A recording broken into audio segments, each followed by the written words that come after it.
बहुत समय पहले की बात है। रामपुर नामक गांव में श्यामू के परिवार में उसकी पत्नी व दो बच्चे थे। रामू सेठ धनीराम के यहाँ लकड़ी काटने का काम किया करता था। नीतू, बच्चों को आज स्कूल छोड़ देना, मैं आज काम के लिए लेट हो रहा हूँ।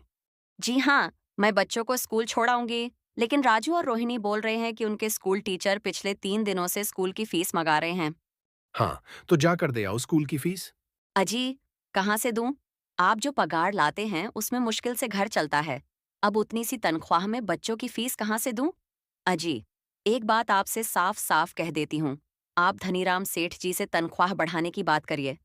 महंगाई दिन पर दिन बढ़ रही है। बाजार के लिए निकलो तो बाजार में सब्जी के दाम आसमान छू रहे हैं। और बच्चों की पढ़ाई का खर्चा, घर का खर्चा, अब इतनी सी तनख्वाह में घर का गुजारा कैसे चलेगा? ठीक है, मैं आज ही सेठ जी से तनख्वाह बढ़ाने की बात करता हूँ। इतना कहकर श्यामू काम पर चला जाता है।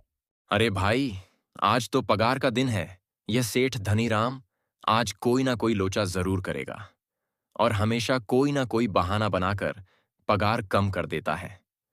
पिछली बार तो मेरी पगार से 2,000 रुपए कम कर दिए थे। बोल रहा था कि तुमने पिछले महीने 500 रुपए उधार लिए थे, उसका ब्याज इतना आ गया है। हाँ भाई, तुम एकदम ठीक कर रहे हो। यह सेठ धनीराम एक नंबर का चालाक और लालची इंसान है। ये एक तो अपने से दुगना काम ले लेता है और पगार देने में आनाकानी करता है। हे भगवान, इस बार सेठ धनीराम मेरी पूरी पगार दे दें, क्योंकि मुझे इस बार बच्चों के स्कूल की फीस जमा करनी है। इतना कहकर सभी लकड़हारे काम पर लग जाते हैं और काम करने के बाद सेठ धनीराम के पास जाते हैं। सेठ जी, महीना पूरा हो गया है, हमें हमारी पगार दे दीजिए।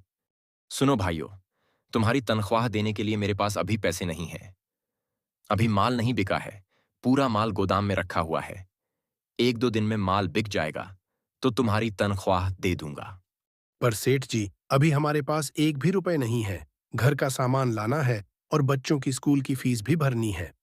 अरे, मैंने कहा तो अभी 1-2 दिन रुक जाओ, माल बिक जाएगा तो तुम्हारी तनख्वाह दे दूंगा। ऐसे ही सभी लकड़हारे निराश मन से अपने अपने घर चले जाते। अजी, क्या हुआ? इस बार कितनी पगार मिली है? नीतू, अभी कोई पगार नहीं मिला है।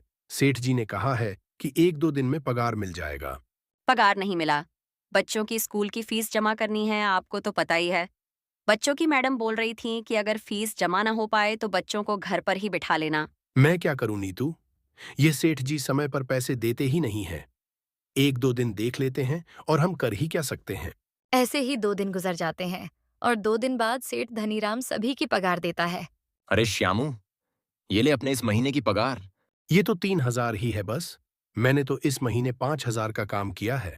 हाँ, तूने काम तो किया है, पर साथ में 2-2 घंटे आराम भी तो किया है। ये पैसे उसी के काटे हैं मैंने। पर सेठ जी, आपने कहा था कि 8 घंटे काम करके महीने का 5,000 रुपये मिलेगा। मैं तो दिन में 2 घंटे आराम किया है और 8 घंटे काम किया है। फिर ऐसा क्यों? देख श्यामू, मुझे ज्यादा हिसाब किताब नहीं चाहिए।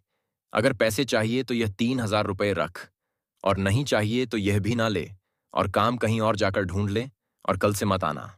बेचारे श्यामू के पास उन पैसों को रखने के अलावा और कोई दूसरा रास्ता नहीं था और श्यामू उन पैसों को रख लेता है।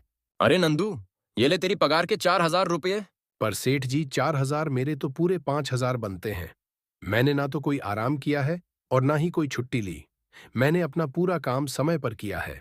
हाँ, काम तो समय पर किया है, पर इस समय लकड़ियों के दाम बाजार में कम है, इसीलिए तुम्हारी पगार भी कम बनेगी। जब तक लकड़ियों के दाम बाजार में बढ़ नहीं जाते, तब तक तुम्हारी पगार भी नहीं बढ़ेगी। पर सेठ जी, बात तो पूरे 5,000 की हुई थी ना। मुझे इस बार बच्चों की स्कूल की फीस भी देनी है और घर का सामान भी लाना है। इस बार सेठ जी पूरी पगार कर दीजिए। अरे भाई, ये सेठ धनीराम एक नंबर का बेईमान इंसान है। सारे पैसे रख लेता है और कहता है कि लकड़ियों के दाम कम हो गए। देख लेना, इस सेठ धनीराम को हम गरीबों की हाय लगेगी। अरे नंदू, ऐसा नहीं कहते हैं, वो हमारे अन्नदाता है। उन्हीं की वजह से हमारा घर चलता है। अरे काहे का अन्नदाता? पूरे महीने काम करवाता है और ये 3,000 रुपये देता है। इतने में घर का खर्चा कैसे चलेगा? तो भाई हम कर भी क्या सकते हैं? हमें लकड़ियां काटने के अलावा कोई और काम भी तो नहीं आता और इतने पैसे भी नहीं हैं कि और कोई दूसरा काम खोल सके। इतनी बात करके सभी लकड़हारे अपने अपने घर चले जाते हैं। जी, आ गए आप। इस बार कितना पगार मिला है? हाँ, पगार मिल गया है। इस बार तो 3,000 रुपये ही मिला है। अजी, 3,000 रुपये ही मिला है? इतने में कैसे घर चलेगा? तुम्हें तो पता ही है कि 2,000 रुपये बच्चों की स्कूल की फीस जमा करनी है और बचे 1,000 रुपये में कैसे घर चलेगा? हाँ, ठीक है। अब हम कर भी क्या सकते हैं? पहले तुम बच्चों के स्कूल की फीस जमा कर देना और घर के खर्चे के लिए मैं कहीं और काम कर लूंगा।